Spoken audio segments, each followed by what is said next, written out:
आदरणीय रुपनर साहेब, सूळ साहेब, आदरणीय पगडे सर, श्रीराम पाटील आणि समस्त साहित्यिक रसिक हो.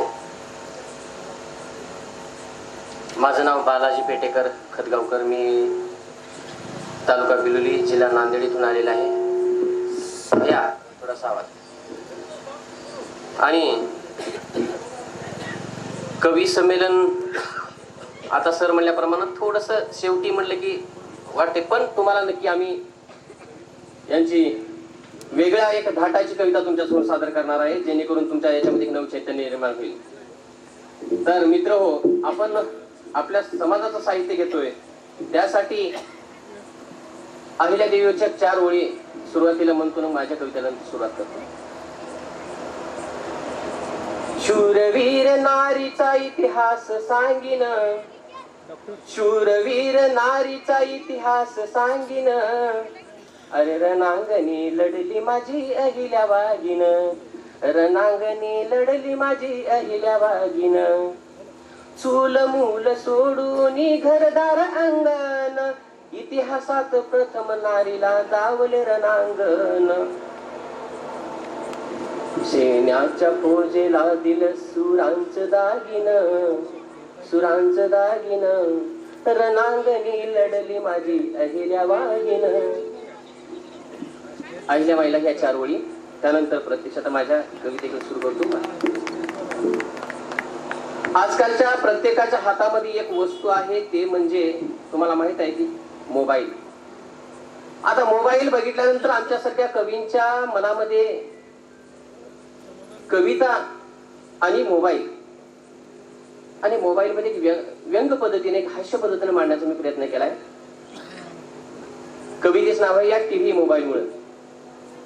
या टीव्ही मोबाईल मुळे, या टीव्ही मोबाईल मुळे सुखी कोणी दुखी, या टीव्ही मोबाईल मुळे सुखी कोणी दुखी, आणि चालती बोलती माणसं झाली बहिरी अंधमुखी, चालती बोलती माणसं झाली बहिरी अंधमुखी.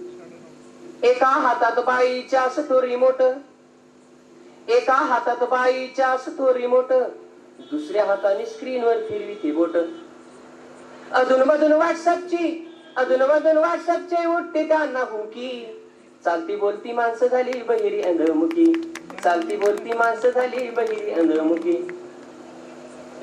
एकदा बाई किचन मध्ये स्वयंपाक करत होती, नवरा जेवण करत होता, आणि जेवण करता करता नवरा म्हणला, अगं तुला 1000दा सांगितलं ते स्वयंपाक करताना ते मोबाईल बघत जाऊ नको, त्याला जाऊन टाकून तिकडं, काय नुसतं पचकळ जेवण केलीस म्हणले. तिने तिच्या दुप्पट आवाजात म्हणली, मी तुम्हाला 1000दा सांगितलं म्हणजे तुम्ही जेवण करताना ते व्हॉट्सअप काढून बसू नका. त्याने म्हणलं मोबाईलचा जेवणाचा काय संबंध आहे. अगं जेवणाचा संबंध कसं नाही म्हणलं. आता असं म्हणल्यानंतर त्याने म्हणलं कसं संबंध आहे सांगतो. तिनं म्हणली तुम्ही व्हॉट्सअप काढून जेवण करायला लागल्यात, मी अजून वरण वाढलं नाही, तुम्ही त्या व्हॉट्सअपच्या नादामध्ये ग्लासभर पाणी भातामध्ये ओतून खायला लागले, ते काय काजू करी लागेल काय. म्हणजे आपण काय करायलो काय नाही ह्याचं सुद्धा आपल्याला भान नाही. म्हणून पोरग कुणा बोलत नाही एकटाच बसतो, पोरग कुणा बोलत नाही एकटाच बसतो, उगीच वेड्यावाने आपणच हसतो, भरल्या घरी बडा पडलाय अशी रोक रुकी, चालती बोलती माणसं झाली बहिरी अंधमुखी. आता मुलगा असायचा, मुलगी काय कमी आहे का. मुली त्याच्यापेक्षा पुढे आहे. मुलीला बघितलं कसं बोलतात मुली. मुलगी बोलते मोबाईलवर भान हरपून, मुलगी बोलते मोबाईलवर भान हरपून, तव्यावरची भाकर जाते तिथंच करपून, जवळ असून दिसत नाही पडली कोणती धुकी, चालती बोलती माणसं झाली बहिरी अंधमुखी. फेसबुक बघते मॅडम, मांडोके साहेब, फेसबुक बघते मॅडम विसरून सुद बुद, थोड्या जास्त शिकलेल्या आमच्याकडच्या, इकडच्या नाही.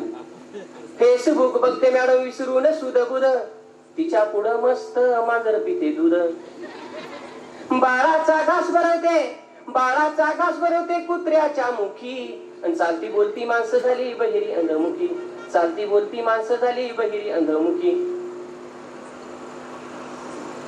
एकदा मी शहरामध्ये गेलो एकाने सांगितलं की रो हाऊस असते शहरमध्ये. आता इथे सोलापूरला, नांदेडला आमच्या तिथे आहेत रो हाऊस. सारखेच कलर, सारखेच घर, सारखेच पडदे, सगळं काहीच ओळखत नाही. ओळखायचं झालं तर आपलं घर फक्त नंबरवर ओळखायचं राहते. तर एक येळं मोबाईलच्या नादामध्ये बघत बघत आपलं 105 नंबर मध्ये जायचं 106 नंबर मध्ये गेलं. घंटी वाजलं. ती घरातली तर बाई चांगली राहा, ती येडी त्या फेसबुकच्या नादामध्ये बघत बघत आली की खटकन दरवाजा काढले की मध्ये निघून गेली. हे बी आले बघत बघत बसले जाऊन सोफावर. तिनं चहा केली, न बघता तसं त्याला चहा दिली.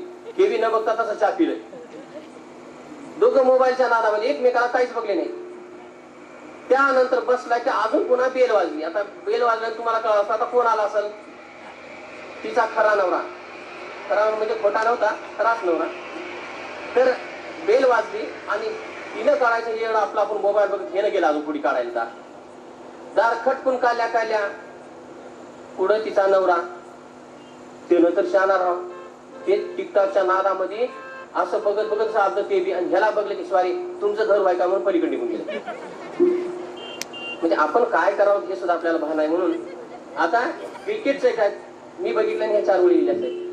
टीव्हीवर क्रिकेट बघायला पोरग लय पक्का, टीव्हीवर क्रिकेट बघायला पोरग लय पक्का, आणि उंचावरून चेंडू जाता म्हणतो बाबाला छक्का.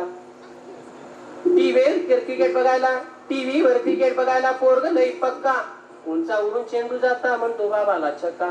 तू छक्का तर मी कसा, तू छक्का तर मी कसा, म्हणून बाप पाठीत घालतो बुक्की, आणि चालती बोलती माणसं झाली बहिरी अंध. या टीव्ही मोबाईल मुळे सुखी कोणी दुखी, आणि चालती बोलती माणसं झाली बहिरी अंधमुखी.